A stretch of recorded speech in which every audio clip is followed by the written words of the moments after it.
الحمد لله والصلاة والسلام على نبينا محمد وعلى آله وأصحابه ومن تبعهم بإحسان إلى يوم الدين. إن شاء الله تعالى ولا ليال وحين كسر قد جرني قلب كوينا كهذه الخوف من الله سبحانه وتعالى أما وحيابه إنه كل حين إن شاء الله تعالى بشهر رمضان الكريم بشهر رمضان سيدا أكتهين وبالخير يبركات إلهي سبحانه وتعالى ودحدقي ugu talagalay in Ilaahay subhanahu wa ta'ala in laga faa'iideysto bishaas oo lagu gaaro ummadihii hore waxay ku sameyn jireen sanado fara badan sida ogtiin ummadihii hore waxay noolaan jireen waqti aad iyo aad u fara badan maadaama ummadeennu ka khayr badan tahay ummadda nabiyada kale ama anbiyada kale ummadooda waxa la doonayaa ama Ilaahay subhanahu wa ta'ala wuxuu inoo keenay in aynu kaga faa'iideysano Ilaahay subhanahu wa ta'ala wuxuu inoo keenay bilo aad iyo aad u waaweyn iyo maalmo aad iyo aad u waaweyn oo u dhigma kumanaan sano ay noolaayeen ummadii hore amalkooda iyo ajarkooda marka la eego sida ogtiin salaada nabiga sallallahu alayhi wasallam waxa lagu soo waajibiyay ummadiisa 50 salaadood markii dambana waxa laga dhigay 5 salaadood waxaana la yiri sida kusugan diinta iyo cilmigaba in shanta salaadood ay u dhigmaan kotakii salaadood markii hore la amray nabiga sallallahu alayhi wasallam sababtoo ah kotakii salaadood waxay u dhigmataa salaadii hore ee ummadii hore tukan jireen markaana si lagu gaaro Ilaahay subhanahu wa ta'ala wuxuu inoo keenay bil Ramadaan oo inoo fuuday ajar iyo fadaa'il aad iyo aad u far badan ayuu inoo dhexdhigay wuxuu kaloo inoo dhexdhigay habeen la dhaho Laylatul Qadri oo habeenkaas ilaa 80 taqriiban 80 sano u dhigmata ajar qof uu sameyn lahaa dambi dhaafkeeda iyo khayrkeedana xambaarsan oo wada waxaynu ku soo gudur jirnay cabsidii iyo taqwadii laga helayay soonka Ilaahay subhanahu wa ta'ala inuu waajib yeelay waxay ahaayeen salaf saalix ridwaanullaahi calayhim kuwa aad iyo aad uga cabsaday Ilaahay subhanahu wa ta'ala inuu ku celiyo taariikhdoodii hore iyo munaafiqnimo iyo waxyaalaha dadku badanaaba ay iska caadaystaan ama ay si yaro sahlan u galaan ibn abi mulayka ayaa wuxuu yiri أدركت 30 من أصحاب النبي صلى الله عليه وسلم كلهم يخاف النفاق على نفسه وحاسوها لي صدن كميد أصحاب النبي صلى الله عليه وسلم دمان تودنا وحي كبقيين النفاق أي نفتو أغبقيين أيو يري مركانا سلاس أي أهايين مركانا خوفكو يعبسدو وحاوي واتن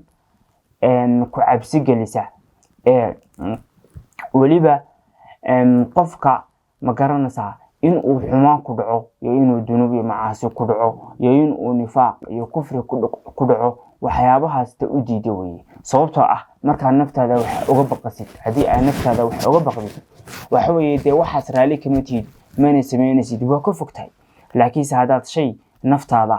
ama uga baqin ama aad tiraado waxa kuma dhacaysid de waxa weeye khatar ayaa ku sugan tahay ina waxaas ku dhacdo Sufyaan Thawri ayaa wuxuu la kulmay nin Kacbada ku dhagan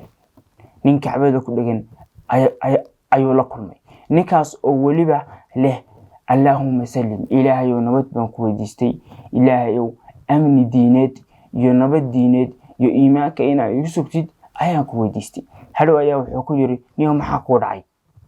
dhacay boo warka uu weyn yahay warkaaga ii sheeg hadhow baa wuxuu yiri afar qof oo walaala ah ayaan ahayn kaayay koowaad tanasara diinta nasarada ayuu galay oo diintii islaamkii uu ka baxay kii labaadna tahawada diintii yahuuda ayuu galay oo diintii islaamkii uu ka baxay uu ka noqday kaayay saddexaadna tamajasa diintii majuusiyada iyo kuwii dabka caabudi jiray reer Faris ayuu galay islaamnimadiina uu ka baxay markaana ana sidaas ayaan u baqayaa sidaas oo kale ana waan baqayaa oo waxaan ka baqayaa in Ilaahay subhanahu wa ta'ala ana diinta iga saaro oo diimahaas ma garanaysa aan karo markaana sidaas weeye cabsidu qofka ma garanaysaa inuu xumaan ku dhaco ayay ma garanaysaa ayay u diidaa. waxaa la doonayaa qofku hadduu ilaahay subxaanahu watacaala cabsi iyo khoof siiyo in uu ka boqo in ilaahay subxaanahu watacaala diintiisa uu ka celiyo inuu ka boqo. intaasna waxay ku tusinaysaa ama inaad ka baqdid waxa weeye waa inaad iimaan leedahay. sababtoo ah sideedaba waxyaalaha dahabka ama waxyaalaha lacagta ama waxyaalaha qaaliga qofku markuu haysto wuu u baqa oo wuu kaydsadaa oo wuu ilaaliyaa. sababtoo ah xataa iyadoo aan la xadayn waxaa arkaysaa qofkii awoodda lahaa isagoo aan ugu dhiiranayn in lasoo weeraro oo laga qaado hantidiisii iyo wixiisii ayaa haddana wuxuu ku xidhayaa biinan iyo waxyaabo aad iyo aad u waaweyn iyo ma garanaysaa dad ilaaliya iyo meelo aad iyo aad u adag aan laga saari karin ayuu ku xidhayaa. sababtoo ah waxan wuu u baqayaa. maxaa yeelay haddii aad u baqdid waa waxaad jeceshahay, waa waxaad doonayso, waa wax aad ma garanaysaa ku hami weyn tahay inaad waxan sii haysato. markaana cabsidu faa'iidooyinka ay leedahay waxaa ka mid ah qofkii ilaahay subxaanahu watacaala u fiirso, qofkii ilaahay subxaanahu watacaala ka baqa iyo qofka bini'aadanka ka baqa ama ilaahay qeyrkii ka baqa mar waliba way kala duwan yihiin. maxay kala duwan yihiin? abulqaasim alxakiim ayaa wuxuu leeyahay man khaafa shay-an haraba minhu waman khaafa allaha subxaanahu watacaala haraba ilayhi. qofkii shay ka baqa shaygaas wuu ka cararaa, laakiin qofkii ilaahay subxaanahu watacaala ka baqa wuu u cararaa. fafiruu ila allahi. ilaahay subxaanahu watacaala cabsidiisu meelay gaadhsiisan tahay eg. waxa weeye